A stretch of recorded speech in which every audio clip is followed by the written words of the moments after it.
जिस जातक का जन्म मेष लग्न में हुआ हो और सूर्य जन्म कुंडली के प्रथम भाव में हो, उसे सूर्य का फलादेश इस प्रकार समझना चाहिए। सूर्य प्रथम भाव में उच्च का होता है और उच्च का होकर वह अपने मित्र मंगल की राशि पर बैठा हुआ है। अतः इसके प्रभाव से जातक स्वस्थ शरीर वाला होगा, मध्यम कद वाला, स्वाभिमानी होगा, तेजस्वी और परम विद्वान होगा। उसकी वाणी प्रभावशाली होगी, जिसे दूसरे लोग बड़े ध्यान और आदर के साथ सुनेंगे। संतान पक्ष की प्रबलता, बुद्धिमत्ता, साहस, धैर्य शक्ति, व्यवहार कुशलता, महत्वाकांक्षा आदि सारे गुण जातक को सहज में प्राप्त होंगे। परंतु स्त्री, व्यवसाय और स्वास्थ्य और झगड़े के भाव सप्तम भाव पर सूर्य की नीच दृष्टि पड़ रही है, इसलिए जातक को दाम्पत्य सुख में कुछ कमी और कलेश की प्राप्ति होगी। इसी प्रकार उसे अपने दैनिक आय के क्षेत्र में भी अनेक प्रकार की कठिनाइयों का सामना करना पड़ेगा। ऐसे सूर्य वाले जातक की पत्नी साधारण होती है और वह उसकी मर्जी के मुताबिक कम ही चल पाती है। जिस जातक का जन्म मेष लग्न में हुआ हो और सूर्य दूसरे भाव में हो, तो उसे सूर्य का फल इस प्रकार समझना चाहिए। सूर्य धन भाव में अपने शत्रु शुक्र की राशि में बैठा हुआ है। अतः इसके प्रभाव से जातक को आर्थिक मामलों में कठिनाई का सामना करना पड़ेगा। दूसरा भाव कुटुंब, रत्न, बंधन आदि का है। अतः इस भाव में शत्रु क्षेत्रीय सूर्य की स्थिति होने के कारण जातक के संतान पक्ष में बाधाएं आएंगी और विद्या अध्ययन में कमी रहेगी। दूसरे भाव में वृष राशि का सूर्य अपनी पूर्ण दृष्टि से आयु, मृत्यु और पुरातत्व के अष्टम भाव को अपने मित्र मंगल की वृश्चिक राशि में देख रहा है।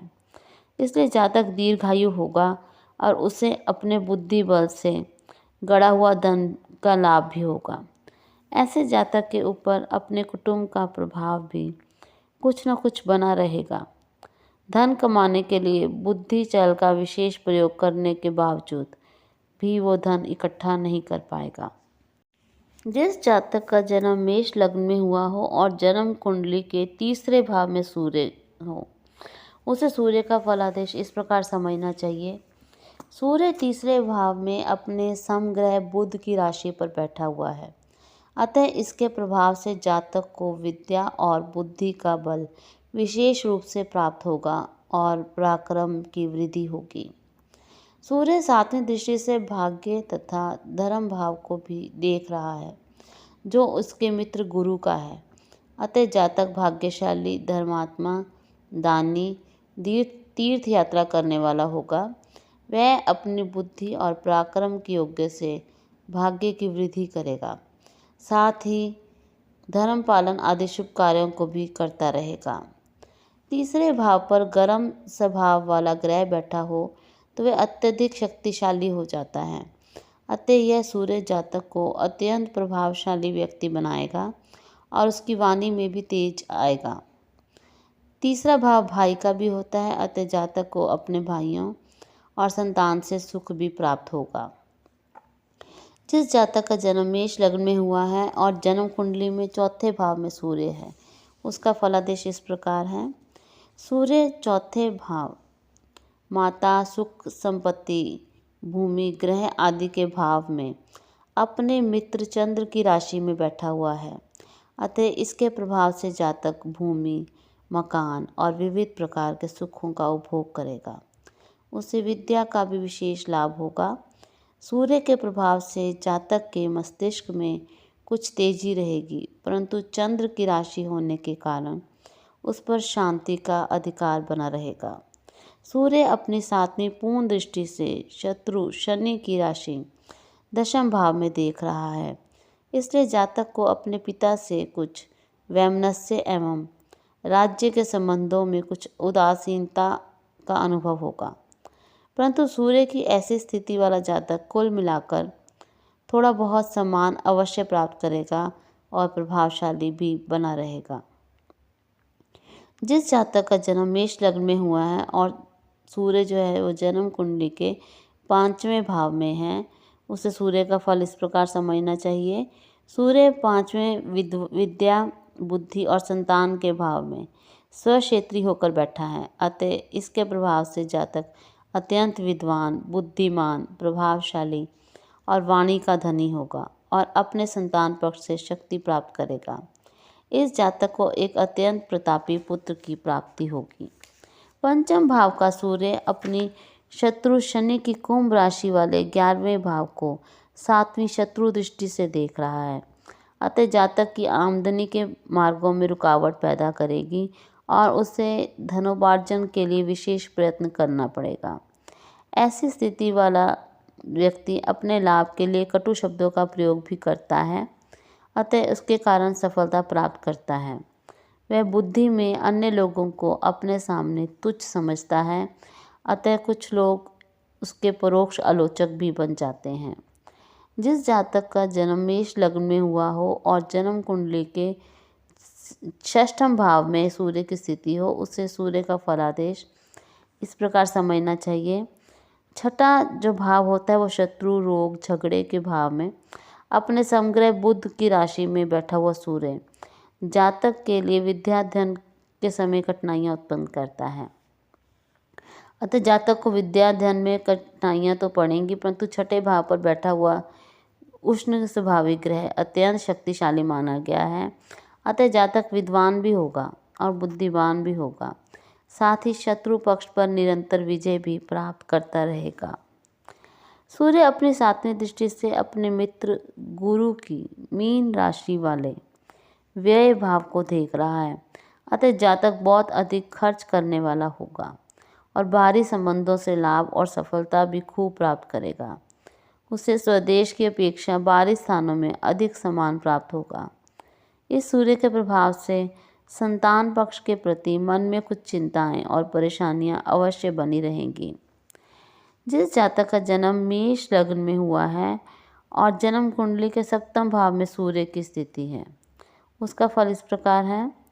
7वें स्त्री, स्वास्थ्य और व्यवसाय के भाव में सूर्य तुला राशि पर नीच का होकर अपने शत्रु की राशि में बैठा हुआ है, अतः इसके प्रभाव से जातक का स्वास्थ्य कुछ दुर्बल रहेगा और स्त्री के संबंध में भी कुछ न कुछ परेशानी बनी रहेगी। इस भाव से सूर्य अपनी 7वीं उच्च दृष्टि द्वारा मित्र मंगल की मेष राशि को देख रहा है, अतः जातक का शरीर कुछ लंबे कद का होगा, उसके हृदय में स्वाभिमान की मात्रा अधिक रहेगी और युक्ति बल और बुद्धि के द्वारा वह सम्मान और प्रभाव भी प्राप्त करेगा। सूर्य की स्थिति के कारण संतान पक्ष कमज़ोर बना रहेगा और स्त्री का सुख भी अच्छा प्राप्त नहीं होगा।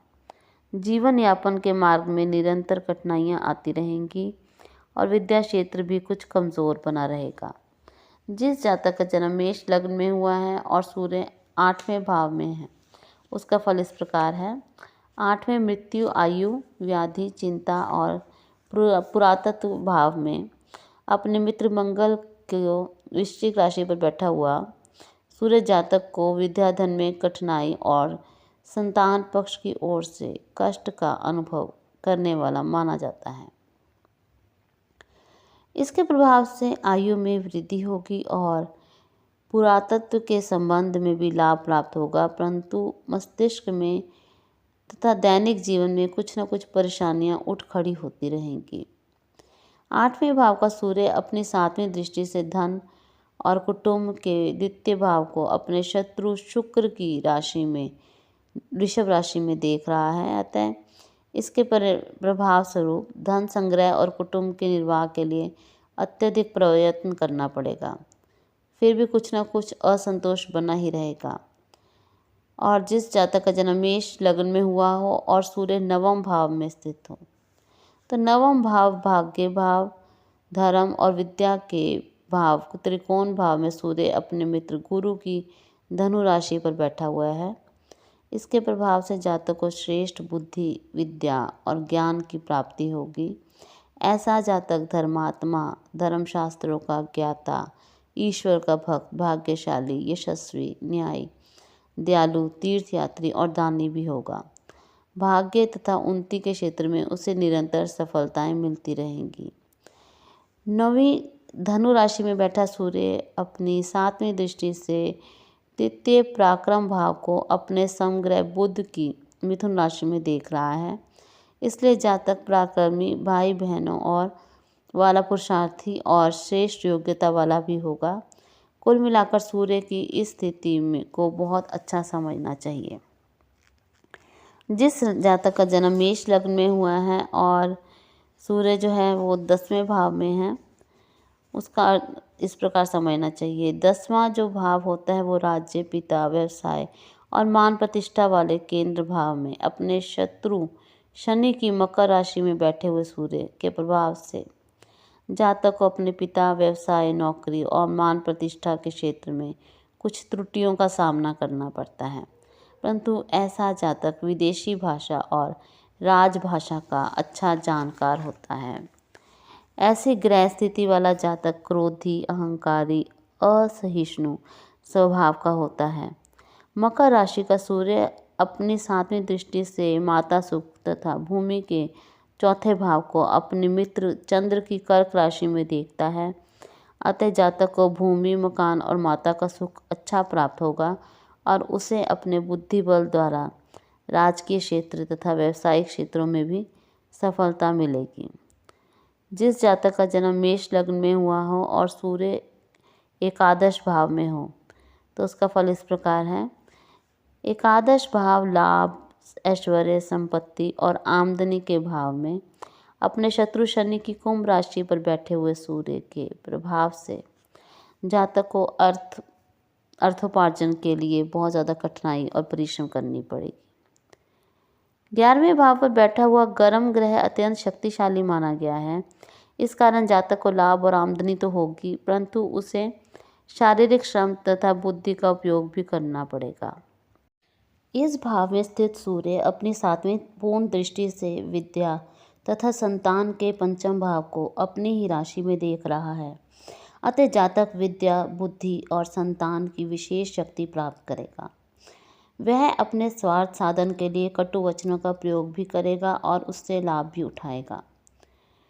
जिस जातक का जन्म मेष लग्न में हुआ हो और जन्म कुंडली के 12वें भाव में सूर्य हो, उसे सूर्य का फलादेश इस प्रकार समझना चाहिए। 12वां भाव जो है व्यय, हानि, दंड और रोग के भाव में अपने मित्र बृहस्पति की मीन राशि पर बैठा हुआ सूर्य जातक का बाहरी स्थानों से अच्छा संबंध कराएगा, परंतु खर्च की अधिकता भी बनी रहेगी। ऐसी स्थिति में जातक को अपना खर्च चलाने के लिए बुद्धि बल का अधिक प्रयोग करना पड़ेगा। संतान पक्ष के लिए चिंता तथा हानि योग भी उपस्थित होंगे।